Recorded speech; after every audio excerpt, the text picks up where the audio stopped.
The night Osama Bin Laden was killed, my last video was 9/11 as it happened. That was a very, very sad situation. There were some things that I knew already before I watched it, but that was just, it was still emotional, even if it doesn't really affect me. But especially when I saw that, when the building crashed and all the debris were coming down, and you know how it is when the debris come down and it's coming towards you. It was scary to look at. Like, I was like, what the hell?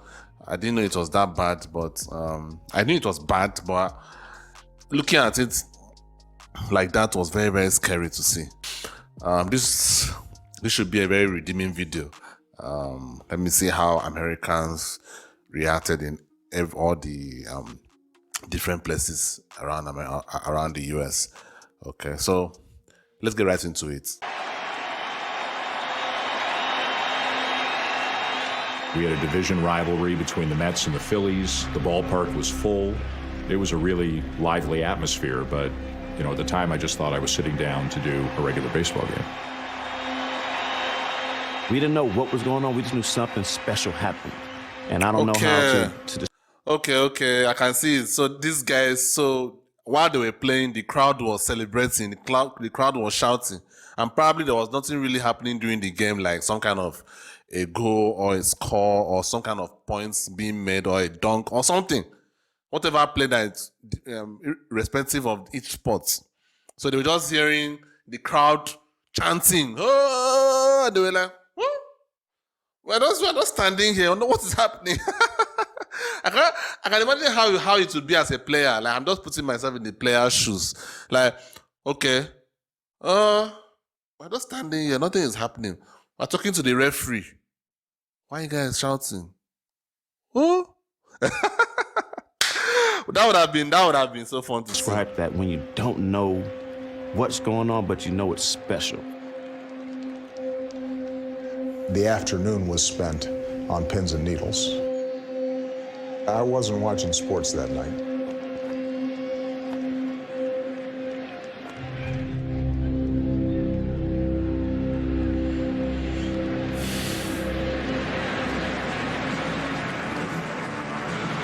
I have to say, I feel so old. I feel so old. I can remember when this thing happened. Obviously, I didn't have the same experience that Americans may have had, but I heard it, on social media that Osama Bin Laden was killed. And it just seems like yesterday. It seems like yesterday. I feel so fucking old. Another packed house here at Citizens Bank Park and an awfully nice night for a ball game here in Philadelphia. The New York Mets and the Philadelphia Phillies, Sunday night baseball. You know, it's always a rivalry when a New York team and a Philadelphia team get together.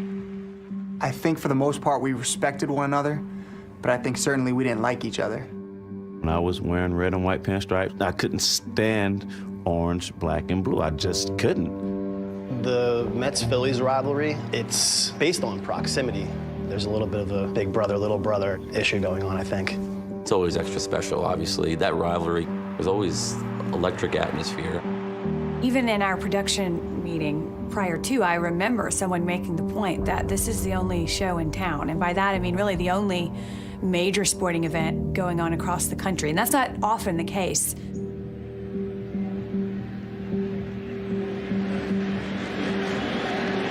No 2 count on the lead. Baseball. On a swing and a foul tip held by Paulino. Lee strikes out. 1 down. Watching the game, we have monitors here, watching Twitter on the laptop, and the White House reporters that I follow, they started talking back and forth about the president has called a news conference. Our news editor, Claire Smith, passed a note along at some point to me, POTUS news conference tonight. To me, honestly, I'm locked in on what's going on in the field. I'm not even factoring in what this could mean. And Young strikes him out as the Phillies leave the bases loaded here in the 7th inning.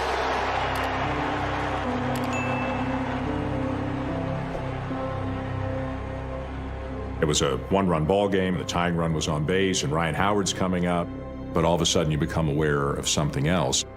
I looked down at my phone and I got a text from a buddy who always watched games, and he said, they got Bin Laden. Bobby nudged me with his elbow and showed me his phone.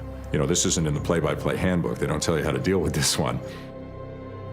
There were rumors that Osama Bin Laden had been, the United States had got him, and that they'd killed him. Tom Archer, our producer, right away said, we're trying to corroborate it. Don't say anything yet. We're preparing a statement. So you try to put it out of your mind for a second, and you keep calling the game. Some breaking news for those of you who have been with us on the ball game. ABC News is reporting that Osama bin Laden has been killed, and a presidential news conference is upcoming momentarily. I think thereafter, we had our eyes open for when that bit of news was going to find its way into the 40,000 plus people who were at Citizens Bank Park.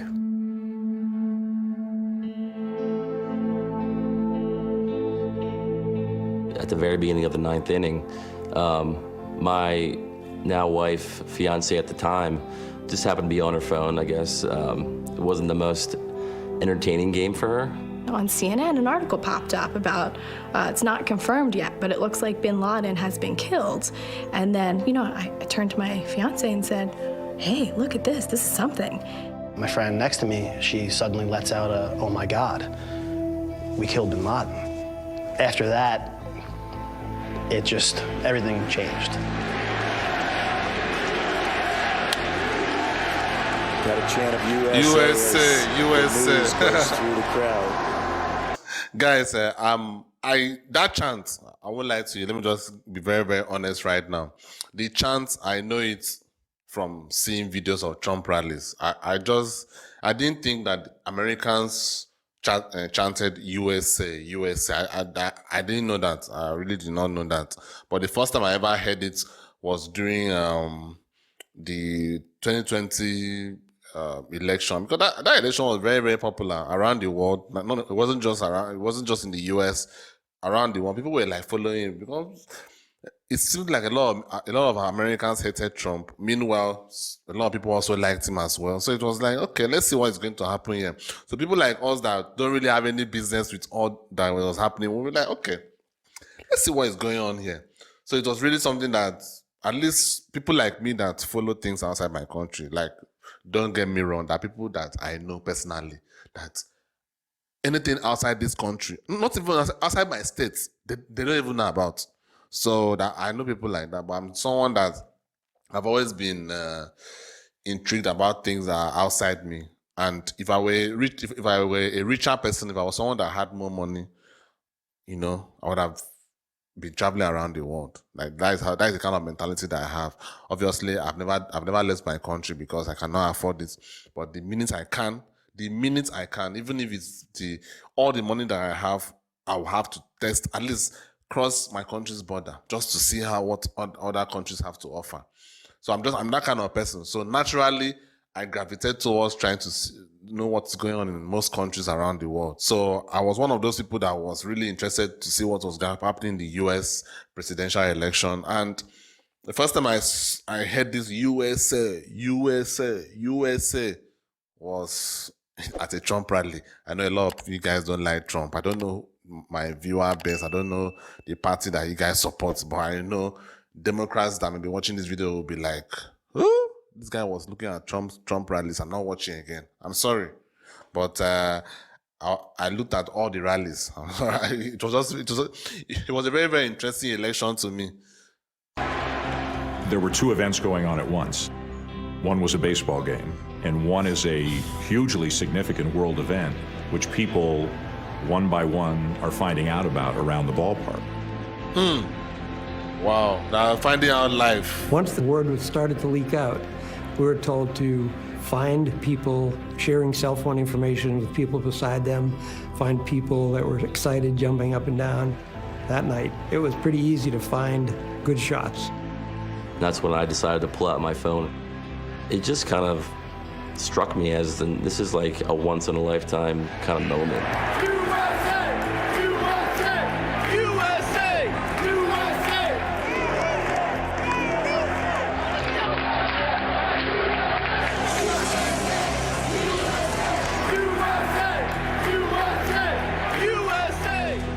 There's no place in the world right now where there are more Americans gathered than in that ballpark. And they were all experiencing this rush of emotion simultaneously and spontaneously. The players, of course, had no idea what was going on.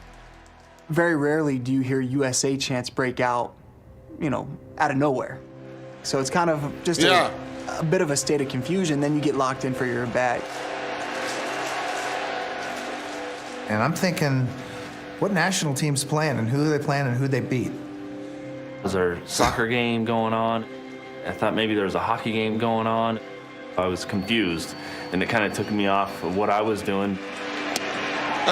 Just missed outside of the knees. And a base runner for the Mets. They should have ended the game. Not ended, paused. They should have paused the game. I think they should have paused the game because this would have been very, very confusing for the players. Here in the ninth inning in a 1-1 tie. Wright is running and steals it. Let's go down to field level with Wendy Nix. Wendy? Well, Dan, you're exactly right. As word begins to filter through the ballpark about Osama Bin Laden, the players, at least in the Phillies dugout, are clearly unaware. They don't have the same devices that we have. I was directly adjacent to the Phillies dugout. They're looking at me, and they're looking at each other, and they're looking at their manager. And the obvious question, do you know what's going on? And here comes the USA chant again.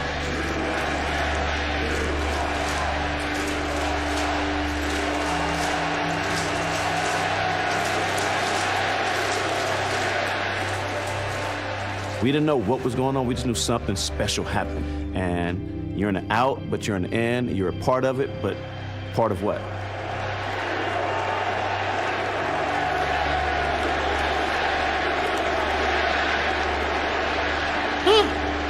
Jason Bay is going to be the batter. I got no idea what's going on, and I'm Canadian, and I'm thinking, I've been called a lot of things, especially in Philly, but the USA thing, they're trying to get under my skin. 2 on, 2 out. Bay the batter.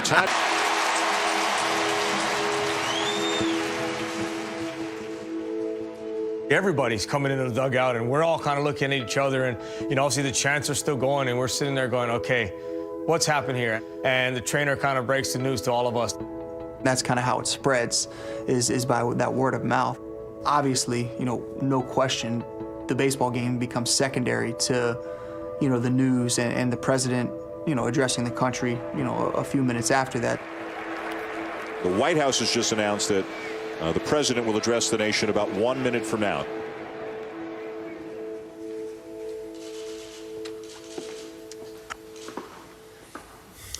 Good evening. Tonight, I can report to the American people and to the world that the United States has conducted an operation that killed Osama bin Laden, the leader of al-Qaeda, and a terrorist who's responsible for the murder of thousands of innocent men, women, and children. What we remembered right away was the chants that we started hearing outside the White House. And my working assumption is that if people had gathered that quickly outside of the White House, chanting USA, USA, that across the country, the same thing was taking place. Damn. Wait, are you saying that? Wait. So are you saying, like Americans watching this, are you saying immediately that the news came out, so people actually went to the White House, the front of the White House, people that are in Washington, D.C., went to the front of the White House and they gathered and they were chanting USA? Really? Wow. The Mets a strike away from victory.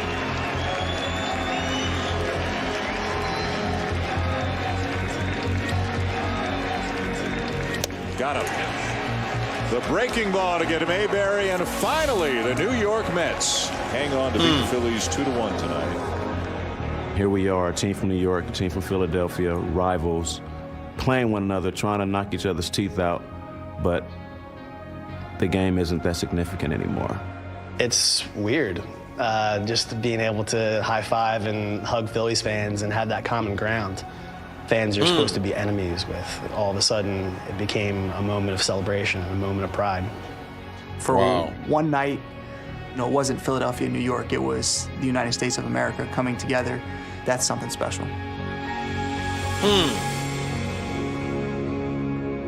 Wow, nice. Wow. So like they just said now, in terms of, you know, Philly fans and Mets fans, I think that's the New York Mets and Philadelphia, something. Whatever. The point is that these two teams are clearly rivals. So not naturally they should not be, you know, having some kind of camaraderie. What is the word? Camaraderie. Whatever. They should not be feeling like that, you know, friends at that point in time. But it seemed like this particular night, the US came first. From what I see online, like I'm saying, online, I don't know what is happening in real life, but from what I see online, it seems like Americans that have different beliefs hate each other. And some of these beliefs, I just do not think are worth hating each other for. You know, I just don't see it. Like, it's almost like, let me not go into it, but you guys get on what I'm trying to say. So it seems like this particular night, all Americans came together, all of them.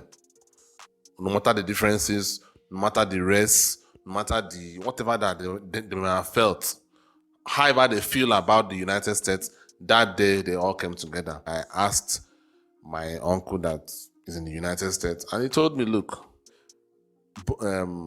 just don't mind all what you see online. If it comes to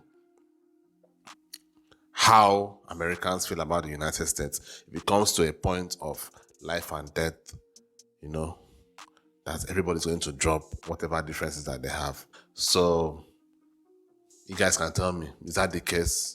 If it ever came to that, will Americans drop all their differences and put America first? Because I used to see all these things, like some Americans seem like they hate their country. I don't know. I get it. I do hate my country as well. But I have legitimate reasons why I hate my country. The reasons why Americans hate their own country, me as an African, I do not see it. But I can't really judge people how they feel depending on situations. I can't make that judgment because I am not there, so I don't know how they feel. But I'm just saying, me from sitting down on the outside, looking at it, I'm like, what? Hating? You understand what I'm saying? So I get it. But this was a very, very great video.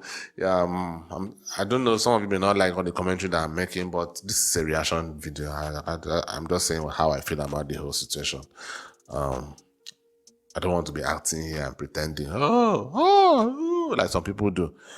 I may not get views for that, but fine. Anyway, what do you guys think? Let me know that in the comments. Would the US reunite if it ever came to it? Or is it at a point where there's no going back? I mean, it's so binary that the right and the left will hate each other no matter what happens. Let me know that in the comments. See you on the next one.